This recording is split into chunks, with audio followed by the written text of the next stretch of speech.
작년 1월 세계적인 명성의 과학지 네이처에 혁신적인 논문이 발표됐다. 생명과학계에서 과거 수백 년 동안 이어져 왔던 상식을 뒤엎는 획기적인 연구 결과였다. 바로 줄기세포 하나에서 어떤 장기로도 분화할 수 있는 만능세포, 그것이었다. 논문을 발표한 무명의 젊은 과학자 오부카타 하루코는 일약 세계가 주목하는 과학계의 신데렐라로 떠올랐다. 그러나 발표 2달여 만에 하루코의 연구 논문 조작이 밝혀지면서 지도교수인 사사이 요시키가 자살하고 오부카타 하루코는 논문 철회는 물론 이화학연구소에서 파면되었으며 박사학위마저 박탈당하고 말았다. 또한 일본 최고 기초과학 연구소인 이화학연구소도 그 명예를 잃고 말았다.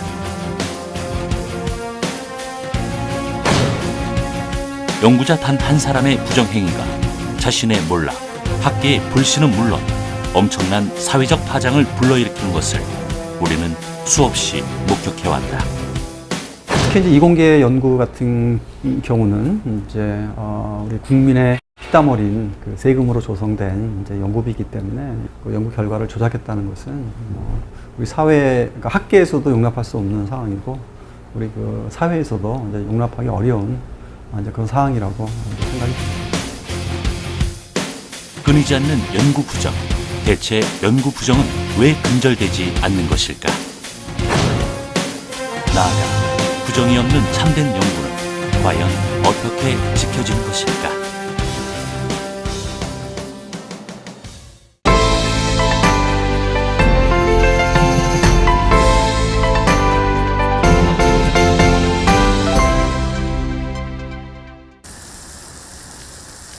이곳은 1966년에 세워진 우리나라 최초의 연구소, 한국과학기술연구원이다. 그런데 이곳과는 도통 어울리지 않는 어린 학생들이 열띤 대화를 나누고 있었다. 이들은 무슨 일로 연구원을 찾은 것일까? 뇌과학 쪽에 관심이 많은 친구들이 이제 키스트라는 이 기관에서 뇌과학에 대해서 좀 더 알고 뇌과학자나 연구자로서의 꿈을 키우기 위한 캠프입니다. 근데 오늘은 이렇게 과발현된 셀에서 실질적으로 이 포타슘 카운트를 너네가 한 번씩 다 재볼 거야. 그래서 보면 이곳 과학 캠프에 참가한 학생들은 연구원들의 강의를 듣고 함께 토론하며 직접 실험도 할 수 있다.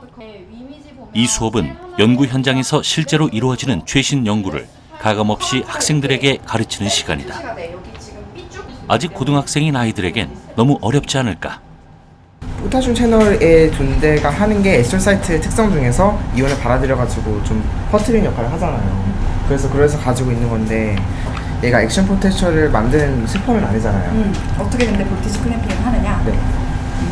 되게 좋은 질문인데 그래서 일단은 에소사이트 일반인에게는 낯선 전문 과학 용어를 알아듣는 정도를 넘어 이미 연구의 핵심적인 내용을 짚어내는 수준이었다. 되게 리키예요, 리키. 이번엔 직접 실험에 참여해보는 시간. 학생들은 첨단 장비를 사용하는 세포 실험을 함께한다. 우리가 실제로 세포를 보는 건 이렇게 현미경을 통해서 볼 거고, 그 다음에 이제 현미경을 통해서 셀을 본 다음에 글래스 파이펫 일렉트로드를 가까이 가가지고 셀 근처로 가까이 가서 셀 하나를 포커스하는 셀을 이제 잡아. 뇌의 신비를 밝히기 위한 세포 연구에 참여한 학생들. 그러냐면 그럼 이제 기가 C이 완성이 됐지. 흥분된 표정을 감추지 못하는데 학생들은 과연 어떤 과학자를 꿈꾸고 있는 걸까? 그다음에 얘는 할머니가 그 파킨슨병에 앓으시면서 이제 제가 신경계 질환에 많은 관심을 가지게 되었고 그렇게 신경과학에 관심을 가지게 되었습니다. 사람들이 알지 못하는 인지와 기억에 대한 많은 미지의 숙제들을 풀기 위해서 과학자가 내가 재미있는 것을 연구하면서 이것이 남한테 도움이 될 수 있다면 얼마나 좋을까 정도의 생각을 하면서 살아가요. 그래서 이게 저한테만 의미 있는 것이 아니라 남한테도 의미 있을 수 있으면 더 좋겠다라는 생각을 하면서 어떤 걸 연구하면 좋을까 하고 탐색하고 있습니다. 이처럼 연구는 연구자에게는 발견의 기쁨을, 인류에게는 발전과 진보를 가져다 준다. 그러나 연구자의 길은 쉽지만은 않다. 한 대학교의 연구실. 연료 전지용 전극을 개발하고 있는 연구자들의 손이 분주하다. 하루 종일 이곳에서 살다시피 하며 수많은 실험을 반복하는 이들. 몸의 피로보다 더 힘든 건 원하는 실험 결과가 나오지 않을 때다.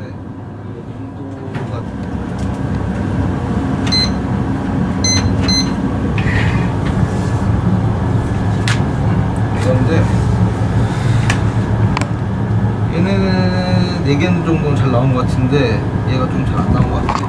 그래가지고 뭐 이거는 또 다시 반복 실험을 하면 될 것 같긴 하고, 그래서 이거는 잘 안 나왔는데 그래도 데이터 정리해가지고 연구 노트에 잘 붙여놨다가 나중에 참고하면 될 것 같아요. 잘 나온 실험 결과뿐만 아니라 실패한 실험 결과 역시 버리지 않고 꼼꼼히 챙겨둔다.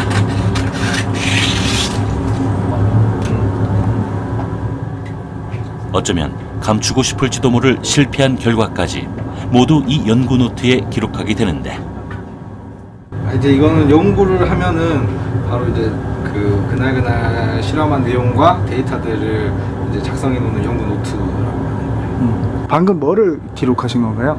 이제 오늘 실험했던 데이터들을 이제 같이 이야기해보고 디스커션 해보고 그거에 대해서 잘 된 것과 안 된 것들이 있는데 잘 된 것도 붙이지만 안 된 것도 다 같이 붙여서 다음에 실험 참고할 수 있도록 이제 다 기록을 해놓는 노트예요.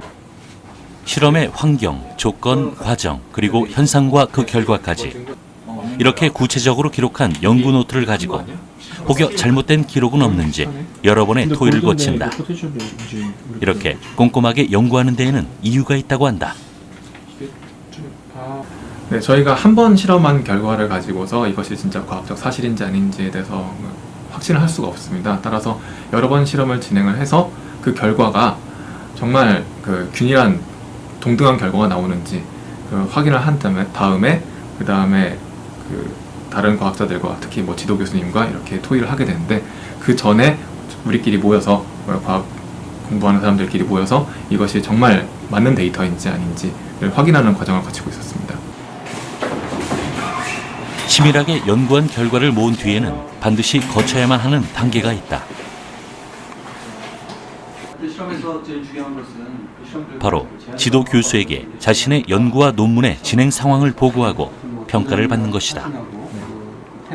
이들의 지도 교수이자 이 대학 연구윤리 진실성위원회 위원장을 맡은 바 있는 이원영 교수. 그는 진실한 연구를 항상 강조한다. 그러니까 연구자들은 자신의 연구 결과를 발표할 때 가장 중요한 것은 정직성이 이제 가장 중요합니다. 그래서 10개의 연구 결과가 있을 때 그 하나의 연구 결과에 있어서도 부정직한 방법으로 의도적으로 결과를 조작했다면 그 모든 연구 결과의 진실성에는 이제 의문부호가 이제 찍히게 됩니다. 그래서 그 연구 결과는 그 온전한 연구 결과로 우리가 이제 인정할 수가 이제 없습니다. 그래서 연구 그 논문에서는 아주 작은 부분이라도 의도성 없이 이제 철저하게 이제 연구 논문을 작성해야만 그 연구 논문으로서의 가치를 이제 우리가 인정받을 수 있습니다. 이렇듯 연구자들이 만들어낸 연구의 결과는 직간접적으로 사회에 영향을 미친다. 결국 연구 논문의 가치와 그 내용의 신뢰도는 더 나은 사회를 만드는 힘과 정확히 비례한다.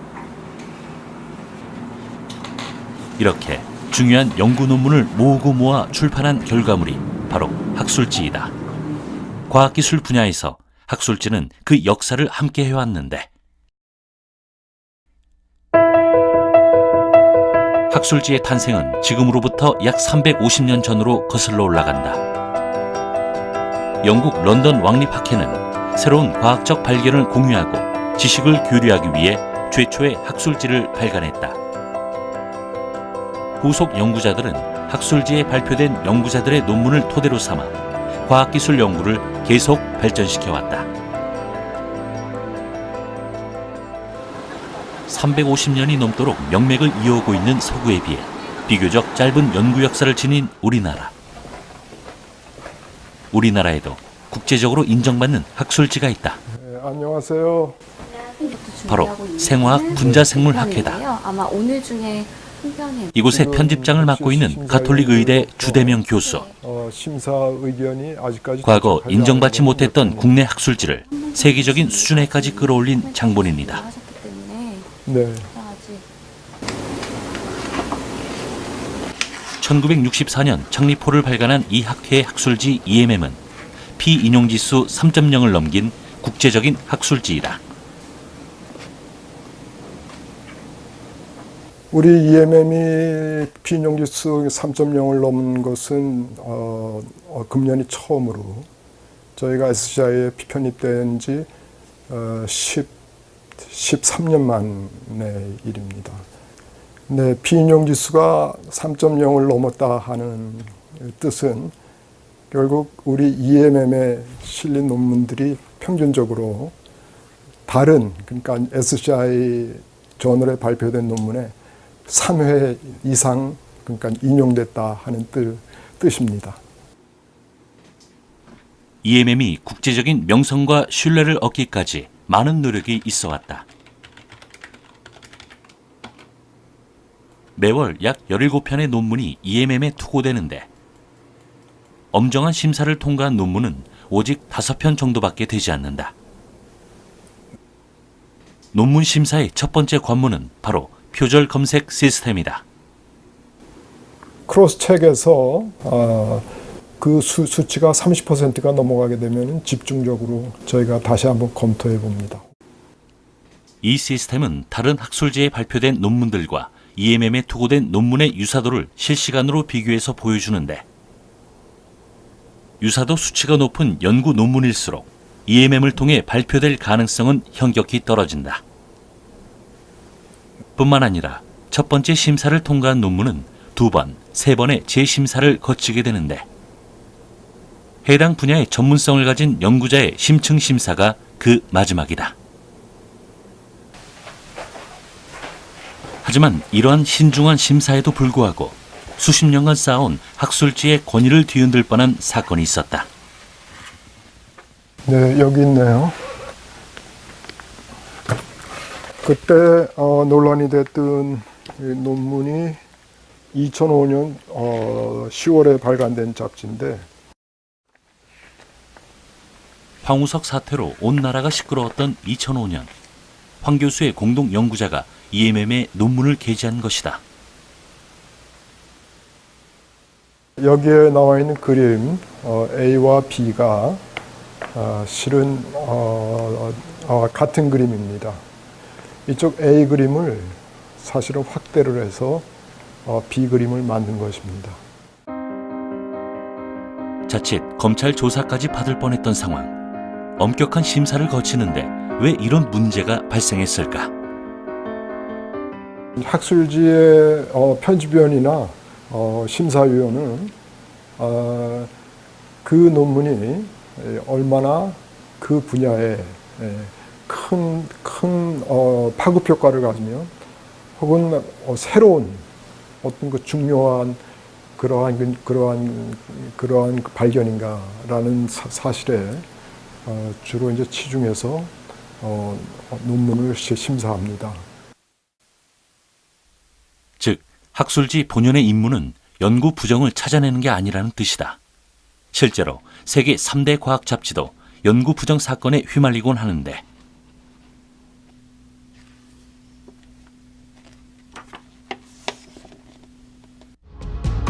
그 대표적인 사례가 지난 2004년 세계 3대 과학 잡지 중 하나인 사이언스지에 실린 황우석 박사의 인간 배아 복제 논문 사례인 것이다.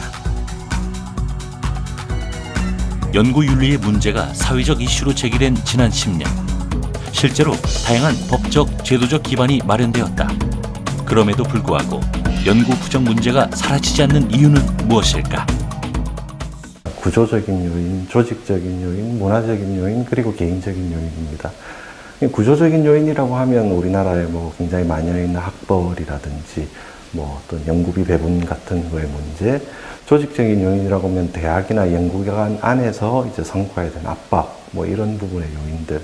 그리고 문화적인 요인이라고 하면 연구 부정 행위가 걸린다 하더라도 뭐 큰 처벌이 없거나 또 뭐 실험실 문화나 연구 문화에서 서로 봐주기나 이런 부분들. 그리고 마지막으로 개인적 요인이라고 하면 뭐 명예욕이나 금전욕 이런 것들이 해당이 될 수가 있습니다. 실제로 연구 부정 행위는 엄청난 사회적 비용을 초래한다. 네이처 온라인판의 조사에 따르면 미국에서 연구윤리 위반 사례 한 건을 조사할 경우 52만 5천 달러, 우리 돈 6억 3천만 원 이상의 사회적 비용이 발생한다. 이를 연간으로 따지면 무려 1억 1천만 달러, 우리 돈 약 1,320억 원에 달한다. 하지만 더 큰 폐해는 단지 비용적인 문제가 아니다. 유난히 무더웠던 올여름, 다들 시원한 산과 바다를 찾을 때 오로지 실험실에서 자신의 모든 시간과 열정을 쏟아내고 있는 젊은 과학자들이 이곳에도 존재한다. 저희가 지금 새로운 프로젝트를 시작을 하려고 하는데 저희가 단백질 구조에 대한 연구를 시작을 하려고 해요. 그래서 그 단백질에 대해서 선행 연구자들이 어떻게 그 실험을 진행했는지 그거에 관해서 지금 논문을 보고 있습니다.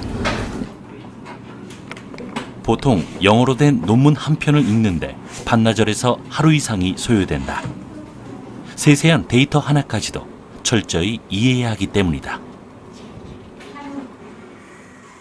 저희가 그 프로젝트 할 때마다 조금씩 다르긴 한데 보통 지금 제가 한 프로젝트 하는데 이 정도 받거든요. 근데 이거 이상으로 또 볼 때도 있고요. 이거에 한 2배 정도 봤을 거예요. 지금 여기에도 논문들 있고요. 이것도 다 논문이고 여기 있는 것도 다 논문이에요. 그다음에 여기도 지금 보면은 논문들이 다 붙여 있는데 하도 빡빡해서 여기도 지금 보면은 예전에 읽었던 논문들이거든요. 근데 저희가 지금 필요 없어서 따로 분류해 놓은 논문이에요. 한번 연구 프로젝트를 시작하면 짧게는 몇 개월, 길게는 몇 년의 시간과 노력이 든다. 하지만 참고로 삼았던 선행 논문에 연구 부정이 있었을 경우 그간의 노력은 모두 헛수고로 돌아갈 수 있다. 만약에 데이터가 이상하다, 뭐 데이터에 오류가 있다 이러면은 저희가 그 실험을 기반으로 해서 그 실험을 진행을 하기 때문에 그 데이터에 오류가 있으면은 저희 데이터도 오류가 있는 거기 때문에 저희가 실험을 한 시간이나 이 논문을 읽었던 시간이 굉장히 쓸모없는 그런 시간으로 전락을 해버리기 때문에 저희도 굉장히 좀 난처한. 실제로 세계 3대 과학 학술지 사이언스, 셀, 그리고 네이처에서도 연구 부정 행위로 인한 논문 철회가 발생하는데 그 횟수가 적지 않다. 미국 미생물학회에서 2011년에 발표한 자료를 보면 네이처에서는 1000편당 2.3편, 셀에선 2.8편, 그리고 사이언스에선 3.4편이나 되는 논문이 철회되었다. 이 거짓말이라는 거는요, 분명히 드러나게 돼 있는 거거든요.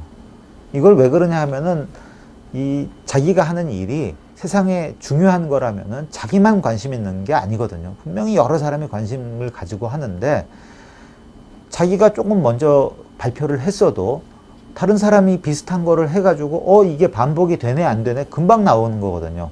그러면 금방 드러날 거를 가지고 그걸 속여가지고 뭘 연구비를 받은들 아니면은 뭐 명예를 더 얻은들 뭐 6개월 1년 뒤면은 저거 거짓말이다 금방 드러날 거를 그 사이에 그거 더 얻으려고 한다는 게 저는 사실은 상식적으로 이해가 안 돼요. 그래서 저는 개인적으로 일단은 정직한 게 최상이다.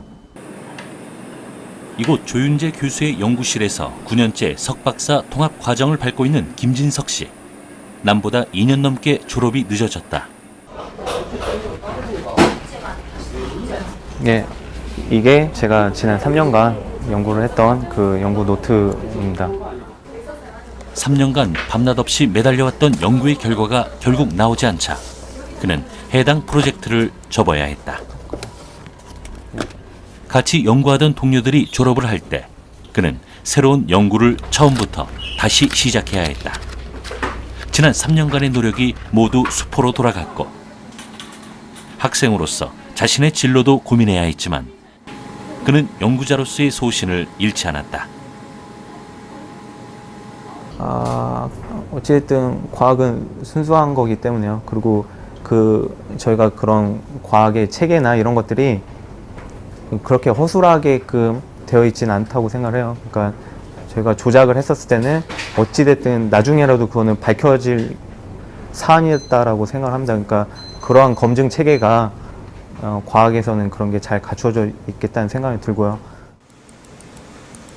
이 같은 신념은 지도 교수인 조윤재 교수의 철학과 가르침을 잊지 않고 그대로 따른 것이기도 하다. 잠깐만, 이거 잠깐만 준다. 과학자잖아요. 어차피 과학자가 뭐 돈 벌려고 하는 것도 아니고. 그러니까 과학자한테 있어서 이 명예라는 게 그런 차원에서는 굉장히 중요한 건데, 그러니까 정직하게 살았다. 그 다음에 굉장히 중요한 일을 해냈다. 뭐 이런 것들. 그게 사실은 저 사람은 굉장히 유명한 사람이었다. 보다는 더 저는 중요한 의미라고 저는 생각을 합니다. 이것이 바로 연구 진실성이다. 세상에 대해 한 점 부끄러움 없는 당당한 연구. 비록 연구 결과가 늦어지고 더 많은 노력이 들더라도 돌아가지 않고 정도를 걷는 것. 그 연구 진실성이라고 하는 것은 연구 윤리보다는 좀 더 중요한 개념입니다. 좀 더 상위의 개념이라고 우리가 할 수 있습니다. 연구 윤리라고 하는 것은 우리를 좀 제약하고 있는 그러한 규범적인 내용인데 비해서 연구 진실성이라고 하는 것은 내 연구가 담고 있는 그러한 메시지가 얼마나 진실되느냐, 얼마나 또 딴 사람에게 진실되게 받아들여질 수 있느냐, 이런 것을 결정해 주는 그러한 요소들입니다. 국내 연구자들에겐 다소 생소했던 연구윤리의 개념을 확립시키기 위해 지난 10년간 연구 진실성을 교육해온 황은성 교수. 다른 사람의 글을 한 문장이라도 갖다 쓰면 안 될까요? 이런 고민을 합니다, 학생들은. 단 한 문장. 만약 무의식적으로 쓰게 된 한 줄도 문제가 될까? 연구윤리라고 하는 것은 지식이 아니고 의식화다라고 하는 생각을 하게 됐고요. 그래서 그 의식화를 하기 위해서 학생들하고 같이 토론을 하는 그러한 시간을 많이 보냈습니다. 무슨 어떤 주제를 던져주고 이것이 왜 잘못된 건지, 이것이 왜 문제가 있는지, 이런 것들을 같이 얘기하면서 서로 다르게 생각하는 그러한 생각들을 점점 차이를 좁혀나가는 작업을 하게 됐죠. 한 문장을 갖다 쓰더라도 이것이 네가 쓴 것이 아니라면 쓴 사람을 밝혀줘라, 이겁니다. 그러니까 우리가 표절이라고 하는 것에 대한 정의를 얘기를 해주는 건데요. 한 문장이라도 다른 사람의 글을 갖고 와서 네 것이 그냥 쓰면은 이건 표절이다는 얘기입니다. 마치 그런 거 마찬가지예요. 다른 사람의 돈을 훔치는데 100원을 훔치나 1억을 훔치나 훔친 건 똑같다는 얘기입니다. 징벌의 차원은 좀 틀리겠죠. 있지만 데피니션상 이거 표절이다.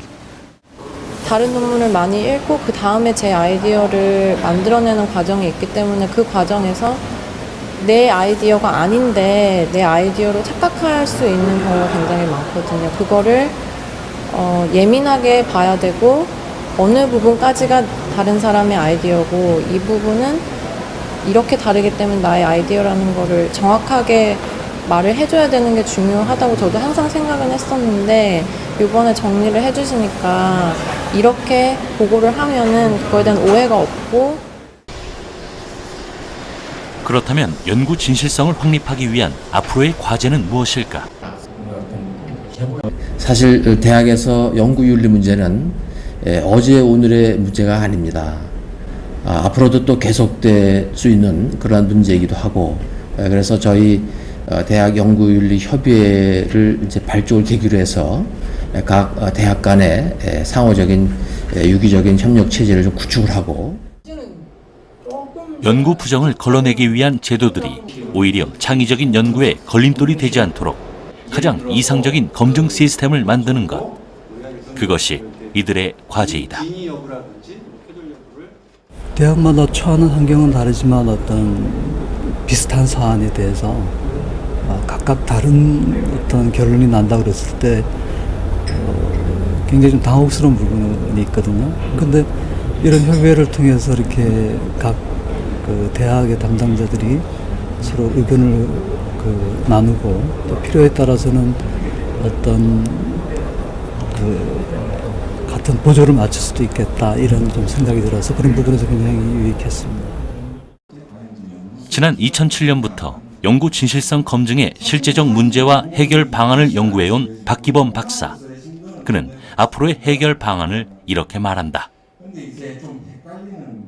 물론 이제 학계는 또 이제 직접 그 당사자로서 어떤 연구에 그 어떤 책임 있는 윤리, 책임 있는 연구, 결과의 신뢰성 있는 연구를 위한 노력을 더 해야 나가고, 정부 측 입장에서는 계속해서 이제 직접 그 문제를 뭐 교육을 하거나 하는 것이 아니라 그 연구윤리의 저해 요인이라고 할 수 있는 그런 부분들에 대한 개선 노력, 이것들이 이제 함께 이루어져 간다면 저는 뭐 우리도 곧 연구윤리에 있어서도 이제 높은 수준으로 갈 수 있지 않을까 생각을 합니다.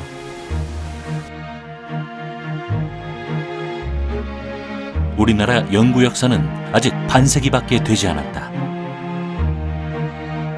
하지만 이 짧은 시간 동안 이룩한 과학적 발전과 연구 시스템, 그리고 최근에 뿌리내리기 시작한 연구윤리와 연구 진실성, 그 어느 나라도 하지 못했던 한국 과학계의 빠른 성장, 법적 제재나 금전적 보상으로 이룩된 것이 아니라 묵묵히 자신의 길을 걸어온 연구자들이 있어서 가능했을 것이다.